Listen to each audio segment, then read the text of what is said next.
হে আল্লাহর বান্দা, এই পৃথিবীর মধ্যে আল্লাহ তাআলা প্রত্যেকটা মানুষকে আল্লাহ সম্মান দিয়েছেন, কিন্তু আমরা আমাদের সম্মান ধরে রাখতে পারি নাই। কি করতে পারি নাই? আরো জোরে বলেন। আল্লাহ আমাদের সম্মান দিয়েছেন, এই সম্মান আমরা ধরে রাখতে পারি নাই। আল্লাহ তাআলা একজন অসহায় গরিব মানুষ, টাকা পয়সা নাই, অর্থ সম্পদ নাই, ঘর নাই, বাড়ি নাই, এমন বান্দাকেও আল্লাহ তাআলা সম্মান দিয়েছেন, কিন্তু আল্লাহ সম্মান মানুষ বজায় রাখে। আল্লাহ মানুষকে সম্মান ঠিকই দিয়েছেন, কিন্তু মানুষ তো সম্মান রাখে না।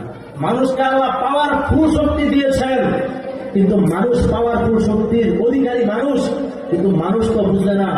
পাওয়ারফুল শক্তির অধিকারী মানুষ হতেও চায় না। মুসলমান ভাইয়েরা আমার, হযরত আবু বকর সিদ্দিক রাদিয়াল্লাহু তাআলার দরবারে আল্লাহ তাআলা হযরত জিবরাইল আলাইহিস সালামকে মানুষ রূপে পাঠাইলেন। কেমনে পাঠাইছে? জিবরাইল আলাইহিস সালাম একজন ফেরেশতা, এই ফেরেশতাকে আল্লাহ তাআলা পরিপূর্ণ একজন মানুষ রূপে হযরত আবু বকর সিদ্দিক রাদিয়াল্লাহু তাআলার কাছে পাঠাইলেন।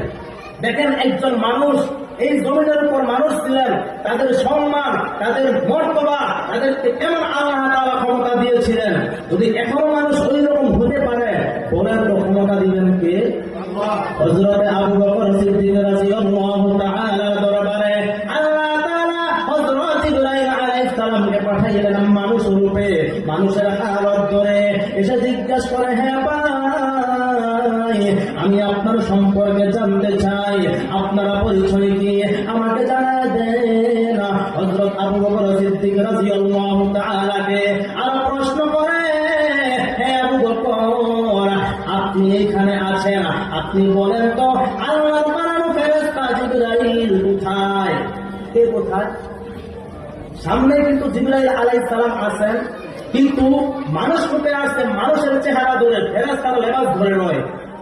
মুসলমান ভাইরা আমার, একজন মানুষ হযরত আবু বকর সিদ্দিক রাদিয়াল্লাহু তাআলা প্রশ্নের জবাব দেয়, হে আমার ভাই, আপনি আমাকে সামান্য সময় দেন, 1-2 মিনিট আমাকে সময় দিলে আমি বলতে পারবো আল্লাহ ফেরেশতা জিবরাইল কোথায়।